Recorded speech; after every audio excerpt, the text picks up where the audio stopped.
आया था। जी। एक मुकदमा लगा हुआ था कमिश्नर साहब के यहाँ पे। हाँ। तो वहाँ मैं बैठा रहा, वो करीब आधा पौन घंटे बाद में ये सूचना आई यहाँ पे फैली कि भाई कोई बम रखा हुआ है। जी। पुलिस वाले स्टाफ वगैरह कई लोग आए, यहाँ के स्टाफ ने भी खाली करवाया, सबको बाहर निकाला, सारे वकील भी बाहर आ गए, स्टाफ भी बाहर आ गए, पक्षकार वगैरह जो आए हुए थे उनको भी बाहर निकाला और सारे इसको कवर कर दिया। उसके बाद फिर यहाँ मैं सेशन कोर्ट में चला गया जी। यहाँ से सूचना प्राप्त करता रहा था बीच बीच में कि ये यहाँ की प्रोसीडिंग कब ख़त्म होगी जांच वगैरह की। अभी एंट्री अभी करना चालू किया है, तो मैं उसको तारीख नोट करने के लिए कोर्ट में जा रहा हूँ। पुनः आए हो तो क्या क्या मतलब निकल के आया था इसमें? कुछ निकला थोड़ी है। अभी मैं जस्ट आया हूँ, नतीजा अब एंट्री कर रहे हैं, इट मीन्स ये है कि कुछ मिला नहीं होगा इनको। आधिकारिक पुष्टि तो ये हो रही है कि अब बम मानी जा रही है। अब नहीं मिला तो फिर अफवाह ही है। अगर कोई मटेरियल नहीं मिला, ऐसा कुछ बम की अफवाह फैली थी, वो अगर नहीं मिला तो फिर वो अफवाह ही है।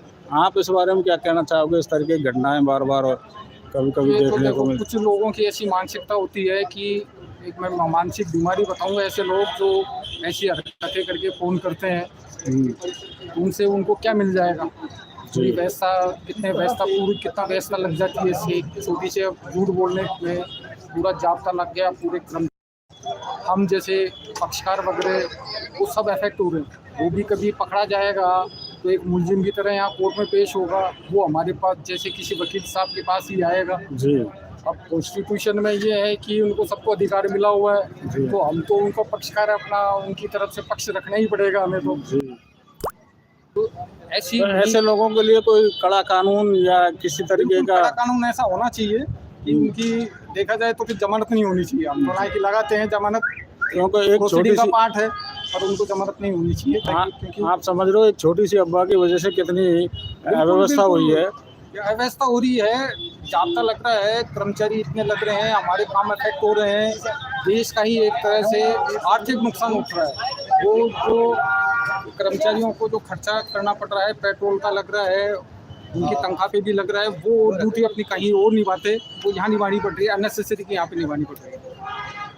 देखिए इस प्रकार से यहाँ पर वकील साहब से हमने वार्तालाप की है और वार्तालाप में ये निकल के आया है कि प्रातःकाल जब ये आए थे तो उस समय के ईमेल पर कोई अफवाह उड़ी के बम का रखने का यहाँ मामला सामने आया था, लेकिन सर्च वारंट में सर्च अभियान में कुछ भी निकल कर नहीं आया है और अब जाकर राहत की सांस मिली है लोगों के लिए। अब तत्काल इस समय गेट खोल दिए गए हैं, जिसकी लाइव तस्वीर आपको दिखा रहे हैं।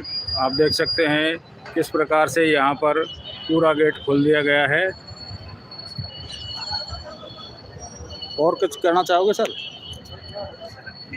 मेरा तो यही है कि ऐसे लोगों को सख्त सज़ा मिले और कानून भी कुछ ऐसा सख्त निकले और एक यहाँ पे सिक्योरिटी का कुछ ऐसा सिस्टम होना चाहिए कि कोई सस्पिशियस आदमी अगर आता है हाँ तो उसकी जांच, एंट्री होने से पहले जांच की जाए, या फिर यहाँ पे एक चौकी लगाई जाएगी। आप पुनः बोलिए, थोड़ी आवाज़ साफ नहीं आ पाई।